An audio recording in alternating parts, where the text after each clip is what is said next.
नमस्कार, आप देख रहे हैं बिहार की उड़ान यूट्यूब चैनल, जहां हर खबरें होती हैं सच्ची और सबसे तेज।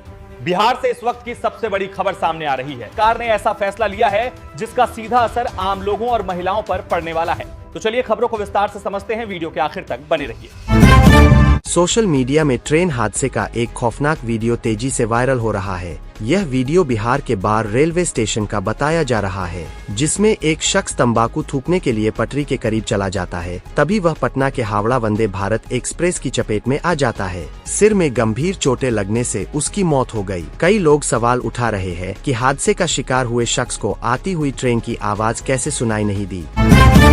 बिहार के मुख्यमंत्री नीतीश कुमार सीएम की कुर्सी कब छोड़ने वाले हैं? यह सवाल उनके राज्यसभा सदस्य बनने के बाद से लोगों के जेहन में है। चर्चा हो रही है कि खरमास के बाद नीतीश सीएम पद छोड़ सकते हैं। खरमास 13 अप्रैल को खत्म होगा और नीतीश इसके तुरंत बाद इस्तीफा दे सकते हैं। ये भी बता दें कि बीजेपी नया और शुभ कार्य खरमास में नहीं करती तो वह भी खरमास बाद ही अपने किसी नेता को बिहार की सत्ता की कमान सौंप सकती है। यूएन प्रमुख एंटोनियो गुटेरेस ने मिडिल ईस्ट में चल रही जंग को तुरंत रोकने की अपील की है। गुटेरेस ने कहा, यह जंग अब पूरी तरह से नियंत्रण से बाहर हो चुकी है। अमेरिका और इजराइल को अब इस जंग को खत्म करने का वक्त आ गया है, क्योंकि इससे नागरिकों को भारी पीड़ा हो रही है और वैश्विक अर्थव्यवस्था खासकर सबसे कम विकसित देशों पर गंभीर असर पड़ रहा है। ईरान को भी अपने पड़ोसियों पर हमले बंद कर देने चाहिए। 10वीं पास कर चुके युवा जो सरकारी नौकरी की तलाश में जुटे हैं, उनके लिए अच्छी खबर है। सशस्त्र सीमा बल ने कांस्टेबल के विभिन्न पदों पर भर्ती के लिए नोटिफिकेशन जारी किया है। कुल 1060 पदों पर भर्ती निकाली गई है। 10वीं और इति डिग्री वाले उम्मीदवार 21 मार्च से 20 अप्रैल 2026 तक आधिकारिक वेबसाइट पर आवेदन कर सकते हैं। उम्मीदवारों के पास हैवी व्हीकल ड्राइविंग लाइसेंस भी होना जरूरी है। भारतीय रेलवे ने अपनी ही कंपनी IRCTC पर 10 लाख रुपए का जुर्माना लगाया है। पटना से टाटानगर वंदे भारत एक्सप्रेस में मिलने वाले खाने में दही में कीड़ा निकलने की यात्री की शिकायत को गंभीरता से लेते हुए यह कार्रवाई की गई है। इससे संबंधित सर्विस प्रोवाइडर पर भी 50 लाख रुपए का जुर्माना लगाया गया है। साथ ही उसका कॉन्ट्रैक्ट खत्म कर दिया गया है। रेलवे ने कहा, यात्रियों की सुरक्षा हमारी सबसे बड़ी प्राथमिकता है। पीएम मोदी लगातार तीसरी बार विश्व के सबसे लोकप्रिय नेता बने हैं। अमेरिकी data analytics firm morning consult के ताजा सर्वे के अनुसार मोदी को 68% की अप्रूवल रेटिंग मिली है, जो उन्हें दुनिया के शीर्ष नेताओं में पहले स्थान पर बनाए रखती है। दूसरे स्थान पर स्विट्जरलैंड के राष्ट्रपति गाय पारमेलिन और दक्षिण कोरिया के राष्ट्रपति ली जेम्यूंग रहे। वहीं ट्रंप इस सूची के टॉप 10 में भी जगह नहीं बना सके। मध्य प्रदेश के एक बैंककर्मी का वीडियो वायरल हो रहा है, जिसमें देख सकते हैं कि वह घोड़े की सवारी करके ऑफिस जाता है। बैंक कर्मी ने पेट्रोल नहीं मिलने पर ये रास्ता अपनाया। देवास के कई पेट्रोल पंपों पर लंबी कतारें थीं। इस दौरान लाखों से भी चले हैं। सरकारी स्तर पर लगातार यह खंडन किया जा रहा है कि पेट्रोल डीजल की किल्लत नहीं है, लेकिन जमीनी स्तर पर हकीकत कुछ और है। ईरान युद्ध के बीच भारत में लोग लॉकडाउन की वर्ड गूगल पर सर्च कर रहे हैं, ताकि यह पता चल सके कि फिर से लॉकडाउन लगेगा या नहीं, क्योंकि पीएम मोदी के पश्चिम एशियाई संकट पर दिए बयान के बाद लॉकडाउन की चर्चा हर तरफ तेज हो गई है। पीएम ने कहा था, जैसे हमने कोरोना में चुनौतियों से लड़ा, हमें एक बार फिर इसके लिए तैयार रहना चाहिए। हालांकि भारत में लॉकडाउन नहीं लगेगा। कोरोना में महामारी थी, अभी हालात दूसरे हैं। पाकिस्तान में बड़ा रेल हादसा हुआ है। लाहौर से कराची जा रही तेजगाम एक्सप्रेस की 5 बोगियां पटरी से उतर गईं। खबर है कि इस हादसे में 26 लोग गंभीर रूप से घायल हो गए हैं। लोधरा के जिला मुख्यालय अस्पताल में घायलों को भर्ती कराया गया है। पाकिस्तान पुलिस प्रशासन ने यात्रियों को खिड़कियां और दरवाजे काटकर बाहर निकालने पड़े। ट्रेन के 2 डिब्बों को जोड़ने वाले कपलर के अचानक टूटने से यह हादसा हुआ था। इजरायली रक्षा मंत्री इजराइल काज ने दावा किया है कि इजराइल लेबनान के 10% हिस्से पर कब्जा कर लेगा। उन्होंने कहा कि इजरायली सेना दक्षिणी लेबनान में लिटानी नदी तक कब्जा करके बफर जोन बनाएगी। बताया गया हिस्सा लेबनान में इजरायली बॉर्डर से 30 किलोमीटर अंदर तक का एरिया है, जो कि लेबनान का 10% हिस्सा है। काज ने कहा कि कब्जे पहले इजरायली सेना नहीं लौटेगी।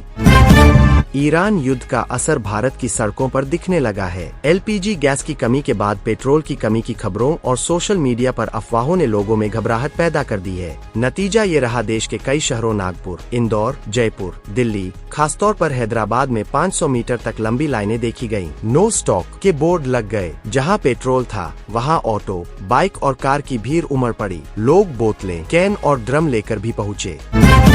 बांग्लादेश में 4 यात्रियों से भरी बस के नदी में गिरने से 23 लोगों की मौत हो गई, जबकि 10 को बचाया गया है। बाकी अब भी लापता है। जानकारी के अनुसार घटना राजबाड़ी जिले के दौलतदिया टर्मिनल पर उस समय हुई जब बस एक नाव पर चढ़ने की कोशिश कर रही थी। इसी दौरान बस संतुलन खो बैठी और सीधे पद्मा नदी में जा गिरी। ये सभी लोग ईद की छुट्टियां मनाकर ढाका लौट रहे थे। राहत बचाव कार्य जारी है।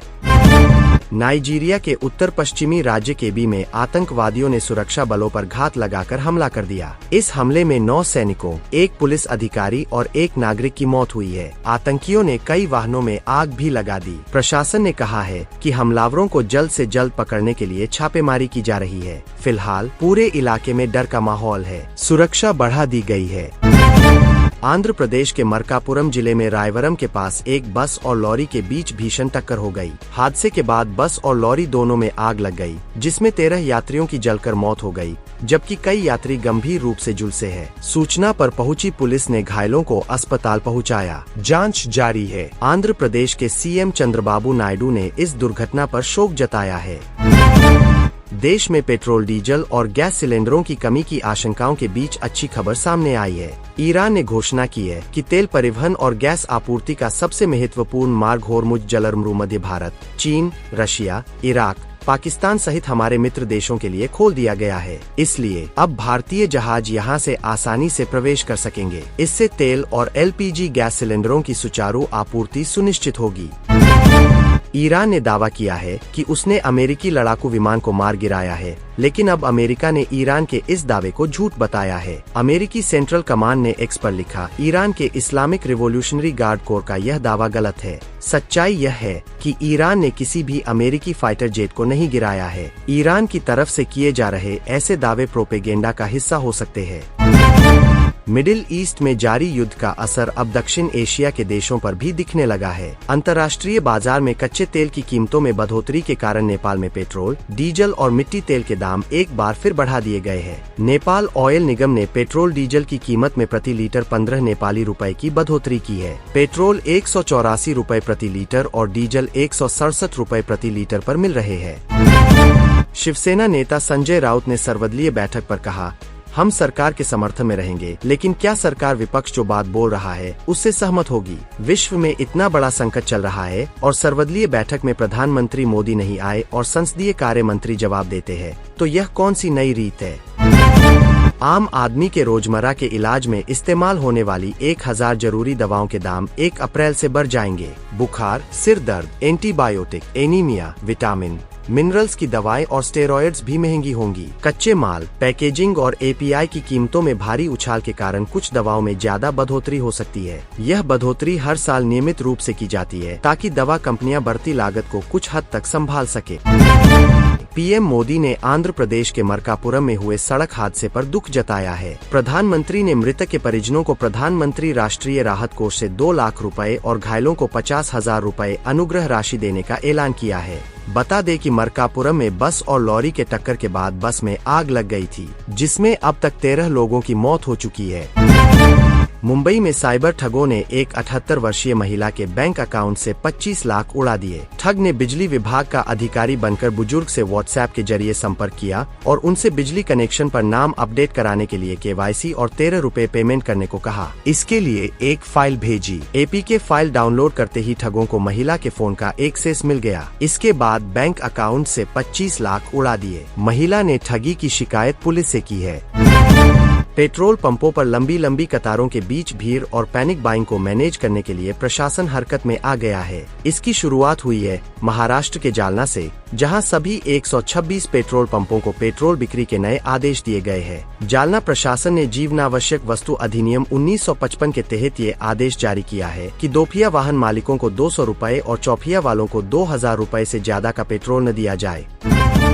मिडिल ईस्ट में जारी जंग के बीच ईरान ने साफ संकेत दिए हैं कि उसे अब शांति की कोई उम्मीद नजर नहीं आ रही है। ईरान के विदेश मंत्री अब्बास अराघची ने कहा कि अभी तक कोई असली बातचीत नहीं हो रही है। कुछ देश बीच बचाव की कोशिश कर रहे हैं। अमेरिका एक तरफ शांति का बात करता है, लेकिन दूसरी तरफ युद्ध जारी रखता है। इसी वजह से तेहरान को यह शांति का प्रस्ताव भरोसेमंद नहीं लग रहा।